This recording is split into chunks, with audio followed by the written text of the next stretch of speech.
Hi friends, आज video start करने से पहले आई वांट टू से कि प्लीज़ स्क्रीनशॉट ले लो बिकॉज मैं ये पार्ट मिटा दूंगी क्योंकि मुझे कुछ एक्सप्लेनेशंस करनी है. So I am giving you 1 minute and getting back. ठीक है, एंड आप स्क्रीनशॉट ले लीजिए please.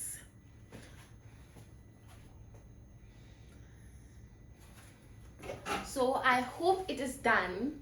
And now coming to the today's topic. Welcome to Unit 3 of our machine learning series. We are almost at the end of the unit now.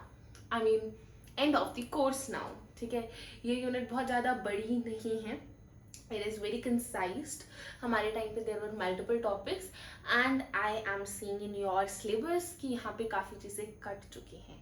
So congratulations for that. And let's start with dimensionality reduction. So guys, dimensionality reduction मतलब क्या हो रहा है कि हम different dimensions को reduce करके एक जगह पे ला रहे हैं. For suppose हमारे पास कोई चीज़ है जो मे बी 2D में है, ठीक है, उसको हम कन्वर्ट करके किसी 1D में ला रहे हैं. मतलब हम उसकी ये D वाली पार्ट जिसको हम डायमेंशनैलिटी कहते हैं, हम उसको कम कर रहे हैं एज द नेम सजेस्ट. सो अब हम एक बार रीड करते हैं. It is the process of reducing number of features in the data sets while retaining the information. अब क्योंकि हम लोग कोई चीज को कम कर रहे हैं तो देयर आर चांसेस कि हम अपने डेटा सेट के अंदर जितनी इंफॉर्मेशन है उसको भी कम करते हैं. सो हमारा एम ये है कि हम डायमेंशनैलिटी को रिड्यूस करें, बट हम ये भी पूरा ध्यान दें कि हम गलती से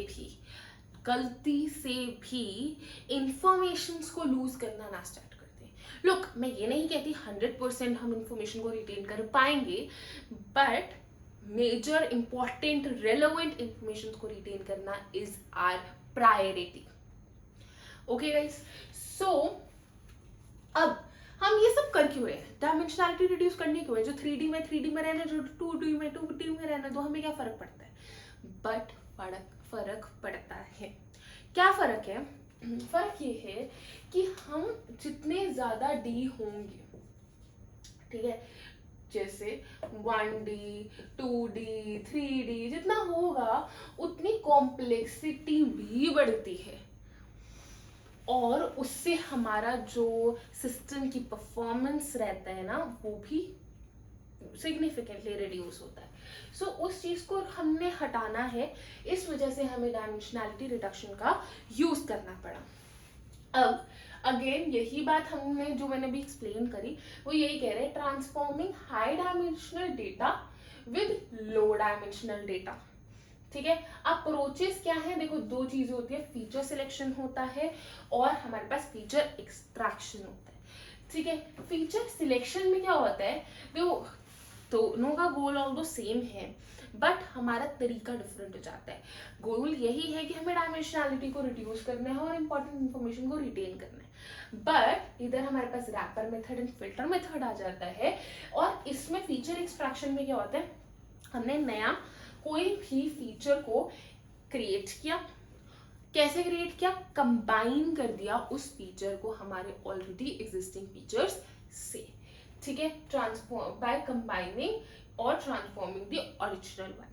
जैसे PCA जो कि हम यहाँ पे डिस्कस करने वाले हैं, और LDA हम कर चुके हैं, that was linear discriminative analysis. Coming to our certain terminologies. देखो, इसमें मुझे नहीं लगता कि आपको प्रॉपर एक्सप्लेनेशन आएगा, मेरे में नहीं आया था, तो मैंने आपको बहुत कीवर्ड्स में आंसर दे दिया. बट आई वुड सजेस्ट कि एक बार प्लीज एडवांटेजेस डिसएडवांटेजेस, कुछ फिगर्स, कुछ चीजें आप प्लीज एक बार देखना जरूर. ठीक है, एज अ होमवर्क ले लो. ठीक है, it will help you to gain marks more. So बाकी जिनका नहीं मन करता कुछ करने का, वो ये लिख लेना प्लीज. ठीक है, सो फिल्टर मेथड की बात करते हैं. तो देखो, इसमें होता है रैंक फीचर. रैंक के बेसिस पे rank features based on relevance हम टारगेट वेरिएबल्स पे जाते हैं। बेसिकली हमें जो भी हमारा मतलब कन्वर्जन्स कर रहे हैं हम उसमें रैंक फीचर का यूज करते हैं, ठीक है, ये मतलब है। Wrapper is model performance is used as a criteria for selection of with model training processes, ठीक है। अब बात करते हैं PCA की। सो इसको बताने से पहले आई विश टू रब थोड़ा सा फॉर बेटर एक्सप्लेनेशन, ठीक है। सो गाइस PCA में भी हमारा टारगेट इज कि हमने 2D से 1D में कन्वर्जन करना है, ठीक है। आइगन वेक्टर्स, आइगन वैल्यूज, इन सब का हम यूज करने वाले हैं।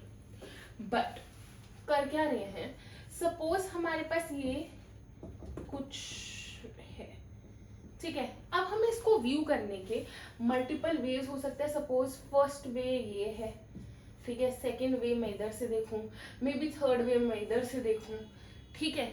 सो इनको हम प्रिंसिपल कंपोनेंट्स कहते हैं, प्रिंसिपल कंपोनेंट्स कहते हैं, जिसके बेसिस पे हम देख रहे हैं। और हम चूज उसको करते हैं जो हमारा पहला वे होता है, ठीक है, इनिशियली। और हम इस 2D को अब, ठीक है, इस 2D को अब हमने 1D में कन्वर्ट करने के लिए क्या करने वाले हैं, बन गया। अब इधर से देखोगे तो सोचो कुछ ऐसे आ जाएगा व्यू हमारा, और फिर हम ऐसे ऐसे बना रहे होंगे, सो इट बिकम्स कॉम्प्लेक्स। तो जनरली जो हमने पहले सोचा होता है और वो ही जनरल केसेस में इजीएस्ट बन जाता है। सो ये चीज एक्सप्लेन करने वाली थी। आप डिफरेंट व्यू से डिफरेंट चीजों को देख सकते हो, everybody has their own perspective, वही चीज है। अब हम एक बार रीड कर लेते हैं। So it projects the original features onto a lower dimensional space with orthogonal transformations. Now guys इसमें हमने ऑर्थोगोनल ट्रांसफॉर्मेशन का स्पेसिफिक यूज इसलिए किया है because we need to ensure कि यहाँ पे डिपेंडेंस ऑफ हमारी